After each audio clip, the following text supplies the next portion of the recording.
O que Deus ajuntou, não separe o homem. Respondendo às provocações dos fariseus que o tentavam, esperando ouvir do Senhor uma opinião favorável concernente à permissão legal do repúdio à esposa por motivos ilegítimos, como resposta, o Senhor ressalta o que está no livro da criação a respeito do verdadeiro casamento e os indaga se não tinham lido o que foi dito no princípio, que pela união das almas e das mentes, dois esposos se tornaram inseparavelmente um só homem. Entendido no dito do Gênesis, deixará, pois, o varão, o seu pai e a sua mãe, e se unirá à sua mulher, e serão ambos uma só carne. Assim não são mais dois, mas uma só carne.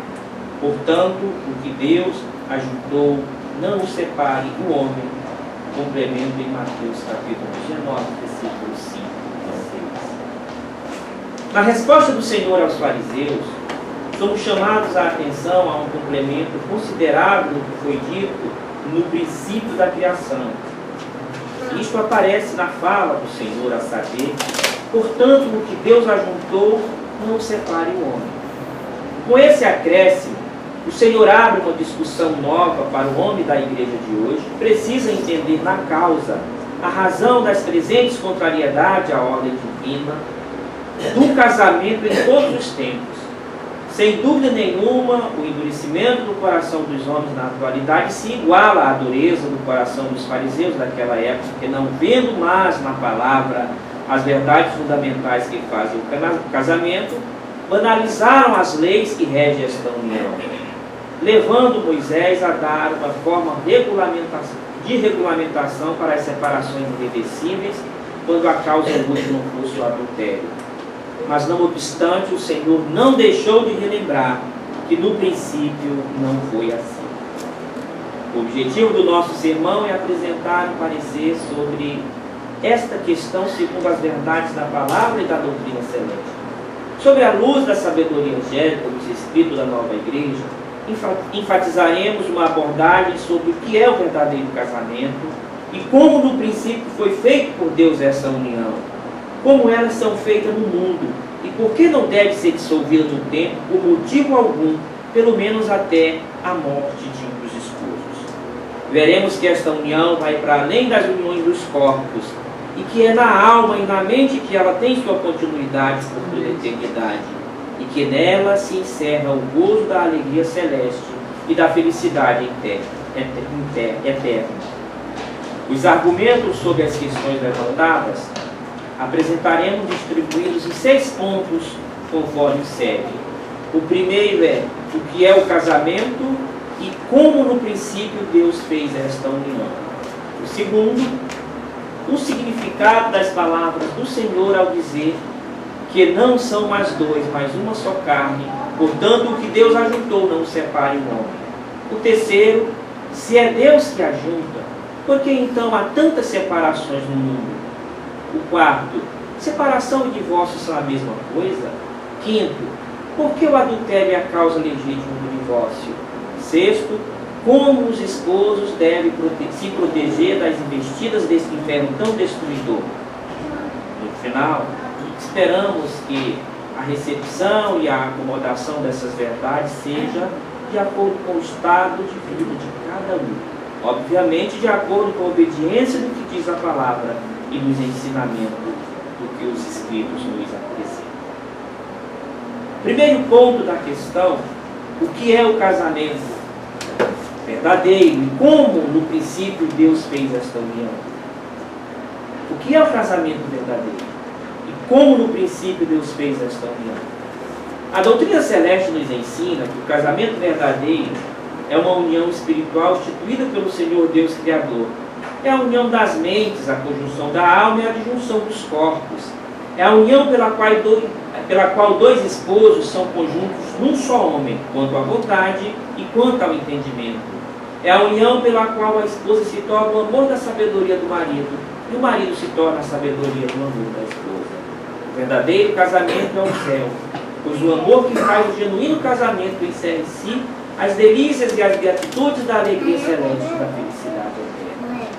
O O verdadeiro casamento não é feito, portanto, somente pelos próprios cônjuges em si.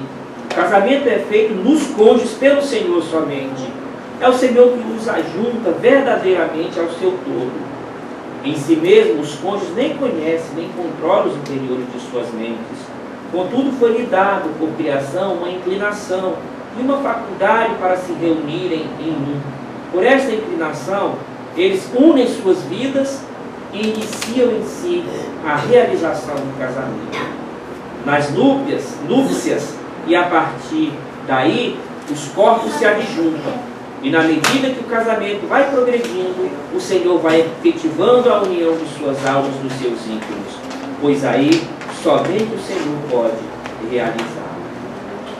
A união nos internos de um homem e uma mulher que se inclinam um para o outro, é o Senhor que faz.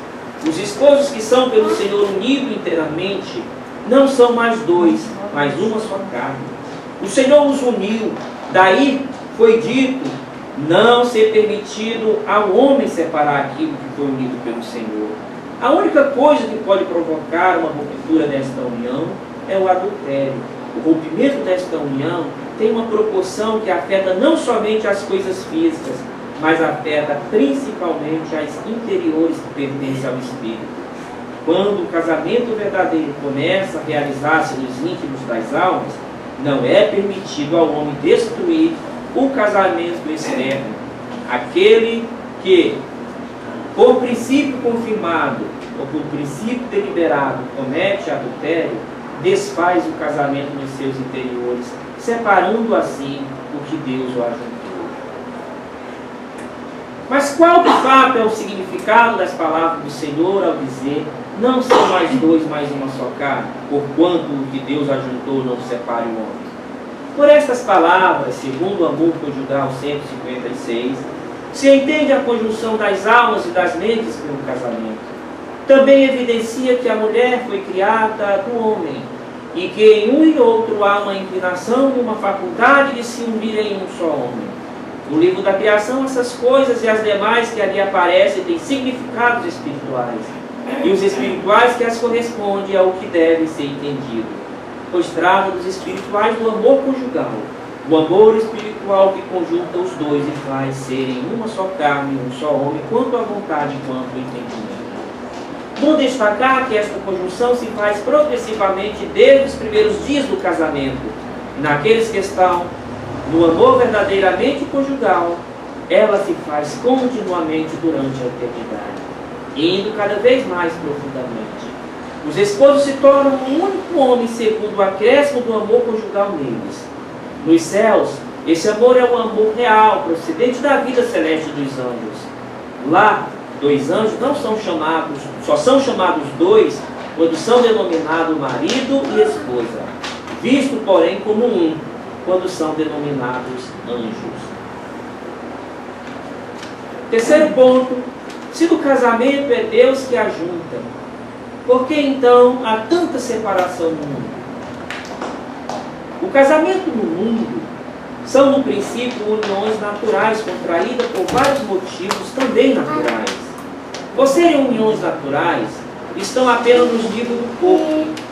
Não alcançam os níveis mais íntimos da alma e da mente. O que acontece, sim, na continuidade e na qualidade do mútuo amor de um para com o outro. As afeições internas estão no íntimo da alma do homem. Nos cônjuges, quando o casamento chega no nível da alma, há um encontro ou um desencontro das afeições semelhantes e das dessemelhantes. São dos desencontros das afeições internas que se origina a causa das diversas friezas que culmina imprescindivelmente em separação. São essas semelhanças de afeições internas que unem ou separam os esposos. Se são semelhantes, se unem cada vez mais e se fortalecem num laço inseparável. Se há dessemelhança interna, aversões externas se manifestam e a separação é iminente. O casamento verdadeiro, como dito, é uma união espiritual das mentes e das almas, feita nos esposos pelo amor conjugal.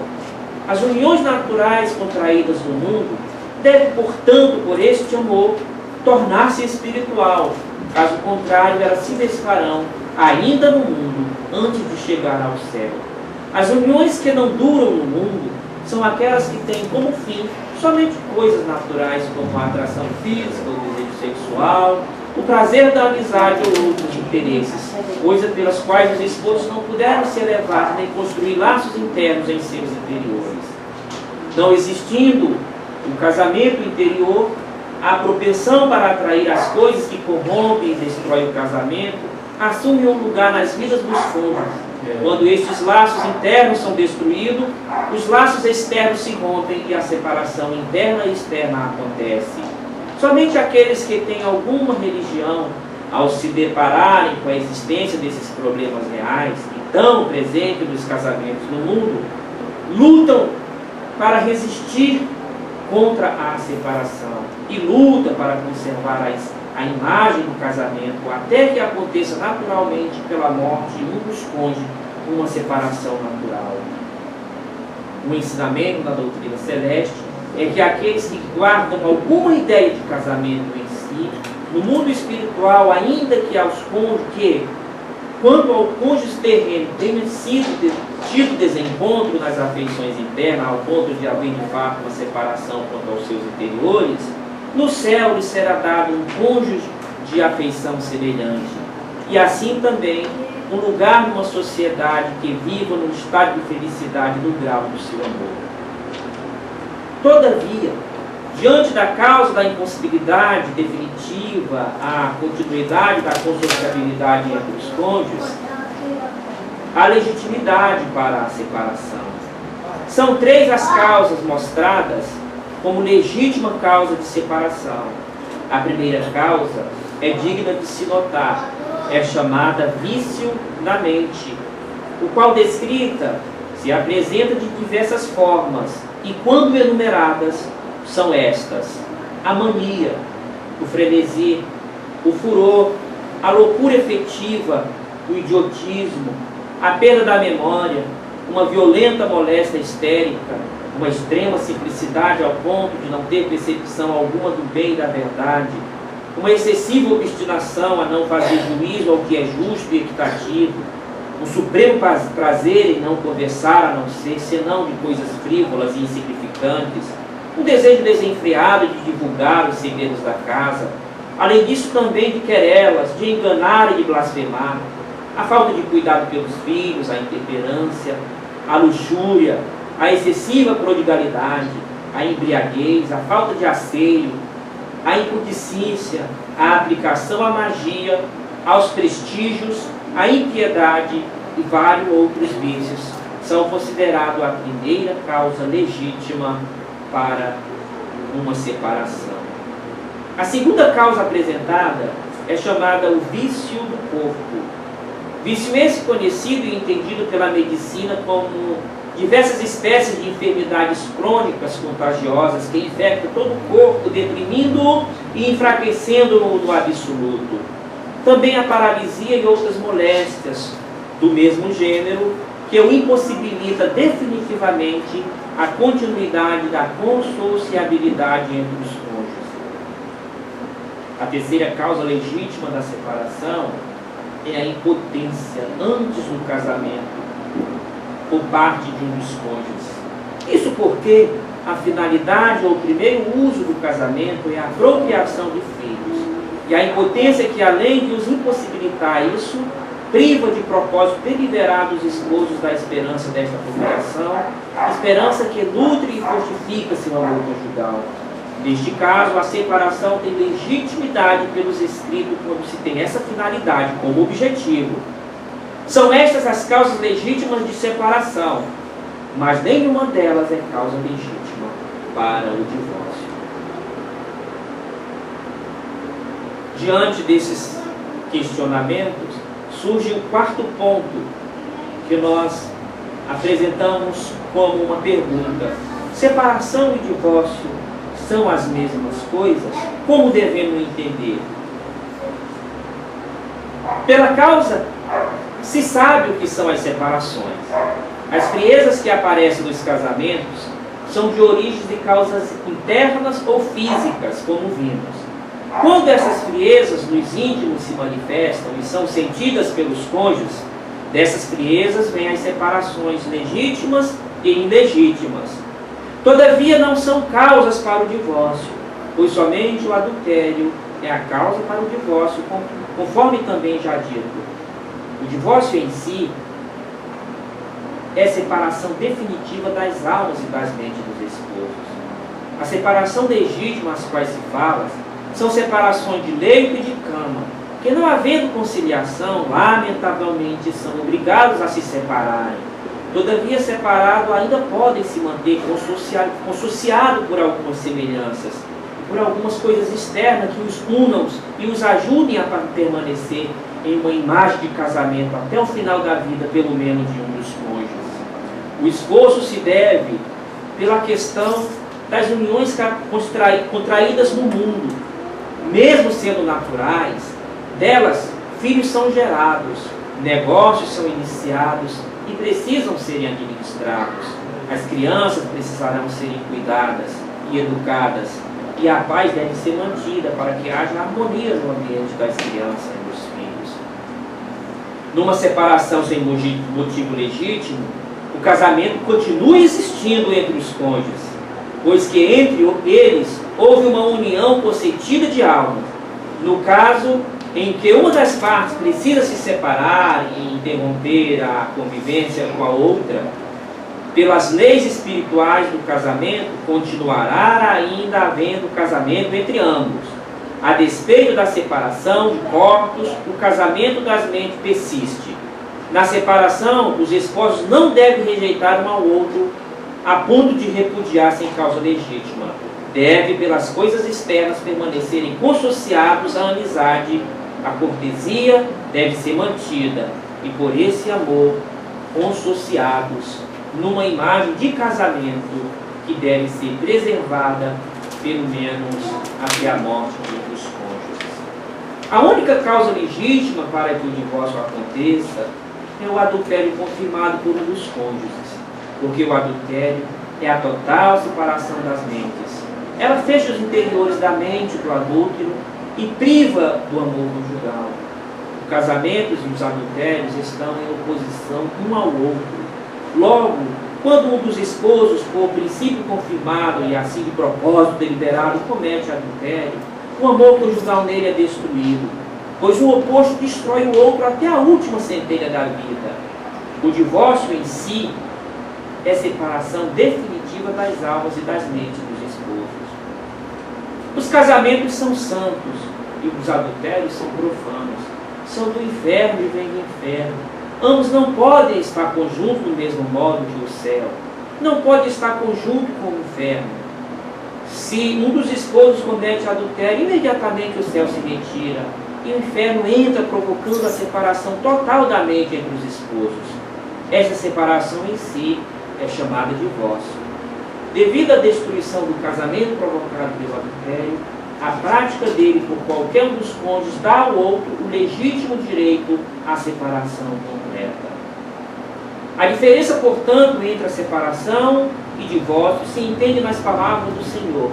Se alguém repudiar sua esposa, não sendo por causa de exportação, e se case com outra, vai estar cometendo adultério. Ele disse: se ele repudiar e se casar com outra, sem ser por causa de exportação, comete adultério.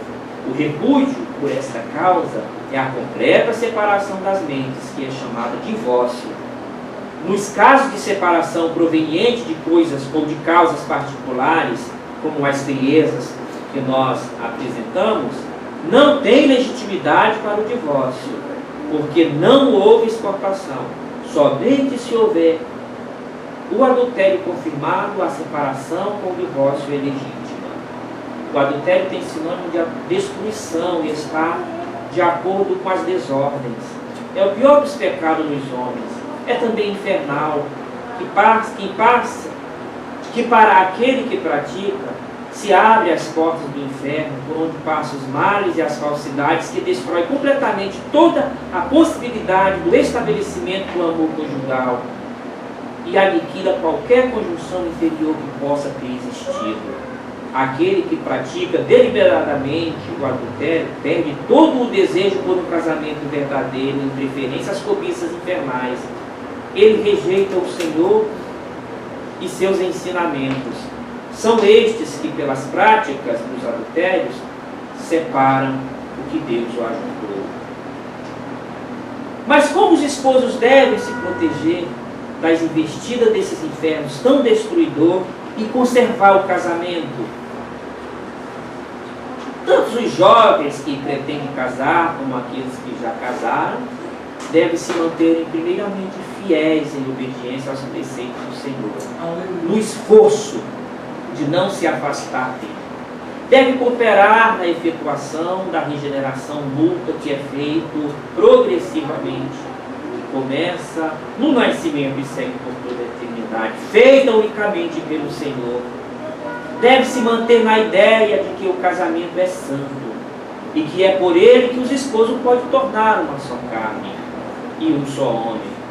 Devem ser firmes e decididos a se manterem afastados de tudo que possa impedir a instituição de um verdadeiro casamento em suas vidas pelo amor conjugal.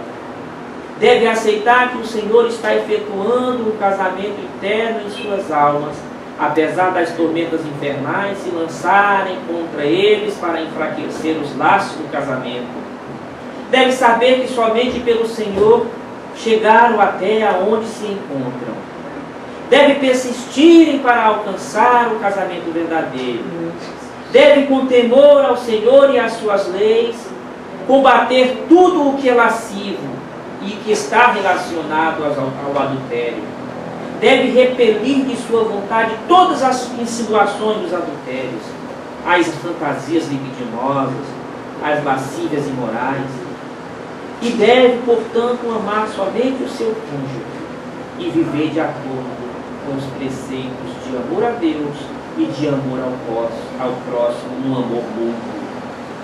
Quando o marido e a esposa faz isso, junto, ambos se tornam uma igreja com a qual o Senhor se conjunta. Se torna uma imagem do casamento em sua forma primeira, a saber, o casamento do divino amor e a divina sabedoria que está em Deus. Enfim, sabendo que o casamento genuíno se faz nas almas e nas mentes, e é feito pelo Senhor, no mundo devemos lutar pela manutenção desta instituição e combater contra os infernos que querem destruí-los com o seu principal mal. Devemos resistir e preservar o casamento mesmo diante da causa legítima de separação definitiva. Pois o que Deus o ajuntou, não o separe o homem. Amém.